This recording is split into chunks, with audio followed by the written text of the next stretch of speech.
Waalaikumsalam warahmatullahi wabarakatuh. Innal hamdalillah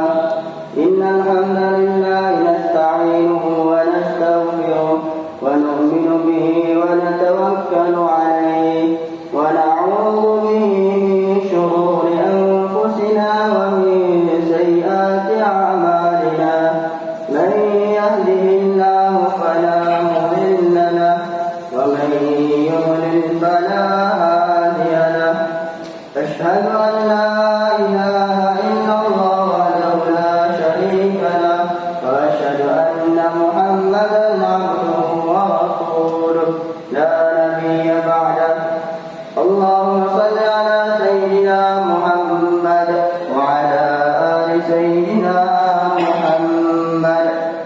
قال الله تعالى في القرآن الكريم أعوذ بالله من الشيطان الرجيم قل بفضل الله وبرحمته فبذلك فليفرحوا هو خير مما يجمعون.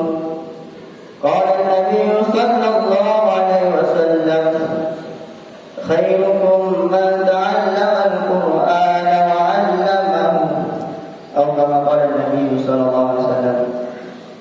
Hadirin jamaah salat maghrib yang dirahmati Allah SWT, yang pertama-tama yang saya hormati Bapak Ustadz Imam Masjid At-Taqwa, dan yang saya hormati Bapak DKM Masjid At-Taqwa, dan yang saya hormati Bapak RT dan RW Masjid At-Taqwa,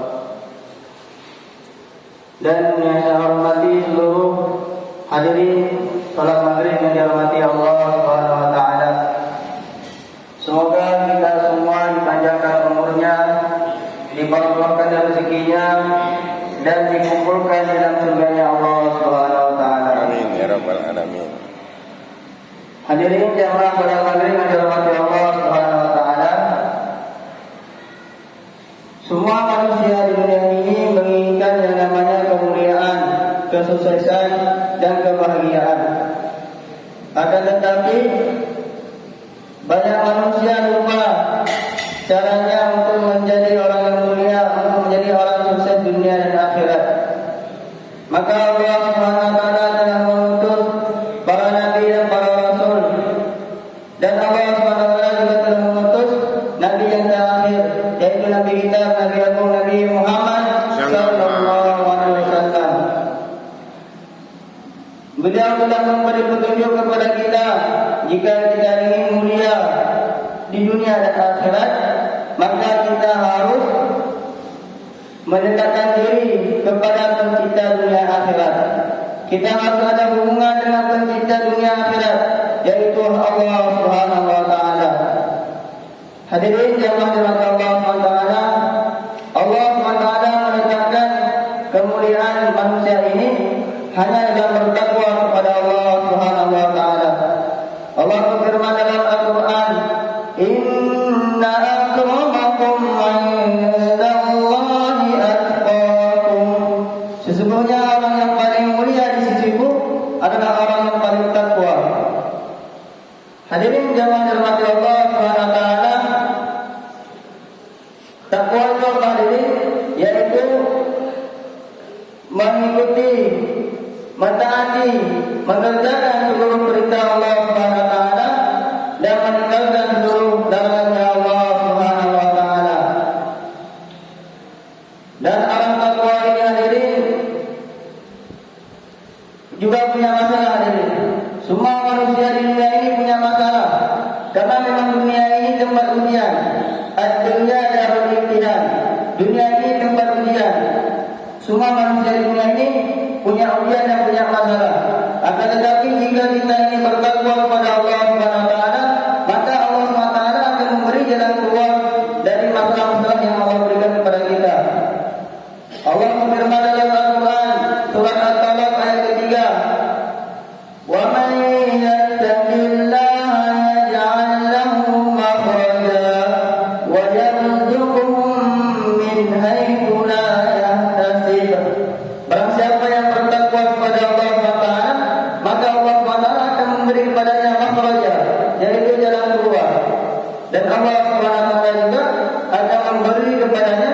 rezeki dari jalan yang tidak disangka-sangka. Sebagaimana istrinya Nabi Ibrahim alaihissalam, ketika istri Nabi Ibrahim ditinggal di padang pasir kering kerontan, tidak ada makanan dan minuman dan buah-buahan apapun. Akan tetapi karena istri Nabi Ibrahim Siti Hajar bertakwa kepada Allah SWT, maka Allah SWT kirimkan buah-buahan, Allah SWT kirimkan makanan, Allah SWT kirimkan air dari arah yang tidak disangka-sangka. Hadirin yang dirahmati Allah SWT, dan Allah juga berfirman dalam Al-Quran, Allah menolong orang-orang yang bertakwa dan beriman. Allah SWT telah menolong para nabi dan para rasul dan orang-orang beriman, yang bunyinya inna lanansuru rusulana walladzina amanu fil hayatid dunya wa yawma yaqumul ashhad. Allah SWT telah menolong para nabi dan para rasul dan orang-orang yang beriman ketika di dunia dan ketika yaumul hisab, yaitu hari kiamat nanti. Allah SWT telah menolong Nabi Yunus ketika Nabi Yunus dimakan oleh ikan yang besar. Allah telah selamatkan Nabi Yunus alaihissalam. Dan Allah SWT telah menolong Nabi Musa ketika Nabi Musa dikejar oleh para tentaranya. Nabi Musa, Allah perintahkan untuk mengumpul laut, maka laut pun terbelah menjadi 7. Dan begitu juga Allah SWT telah menolong Nabi Ibrahim alaihissalam ketika Nabi Ibrahim dilempar dalam api yang begitu besar, yang begitu berkobar-kobar.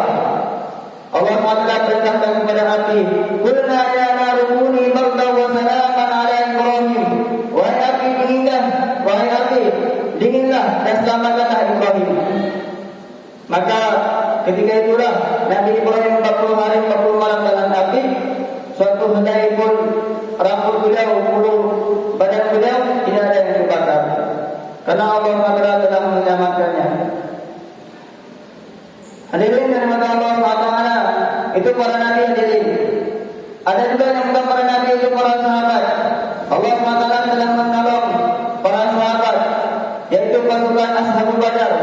Ketika pasukan Ashabul Badar perang melawan 313, melawan 1000 orang-orang kafir. Karena mereka semua bertakwa kepada Allah SWT, maka 1000 orang pun telah mereka kalahkan dengan 313 orang. Hadirin yang dimuliakan Allah SWT, maka Allah SWT tidak meletakkan kemuliaan manusia ini dalam pangkat, dalam jabatan, apalagi dalam rupa yang indah. Karena Allah SWT tidak memandang semuanya itu. Dalam hadis Muslim disebutkan dari Sayyidina Abu Hurairah, Nabi SAW bersabda, Inna Allah la yanzuru ila suwarikum wa amwalikum, walakin yanzuru ila qulubikum wa a'malikum. Allah SWT tidak memandang rupa dan hartamu, akan tetapi Allah SWT hanya memandang hati dan amalmu. Maka orang yang kelihatannya mulia di depan manusia, orang yang kelihatannya dihormati di depan manusia, orang yang kelihatannya dibangga-banggakan di seluruh dunia, akan tetapi jika dia tidak bertakwa kepada Allah SWT, tidak ada harganya di sisi Allah SWT. Akan tetapi sebaliknya hadirin, ada orang di muka, di mata manusia dia hina, di pandangan manusia dia hina, dia tidak dihargai, dia tidak dihormati. Kalau dia bertakwa kepada Allah SWT, menjauhkan seluruh larangan Allah SWT dan mengamalkan seluruh perintah Allah SWT, maka di sisi Allah SWT dia adalah orang yang paling mulia.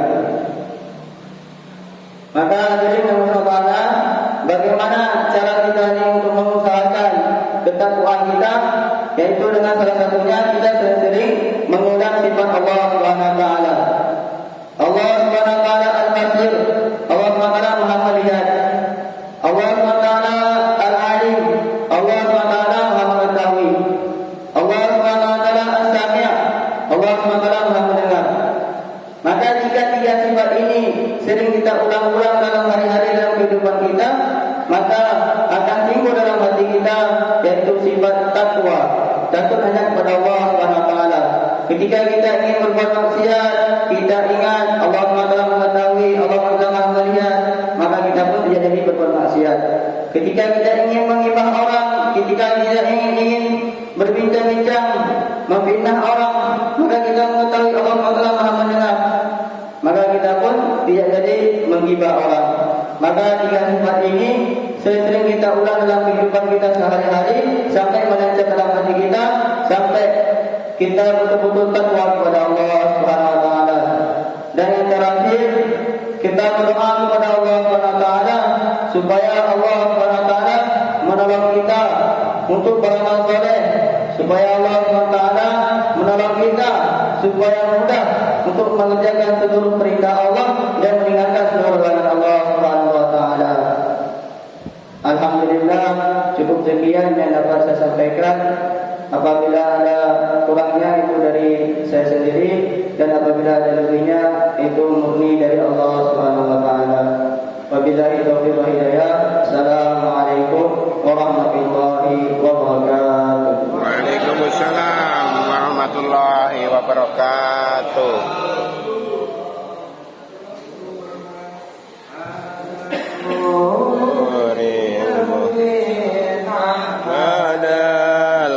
Mustafa Sayyidil Mursalin wa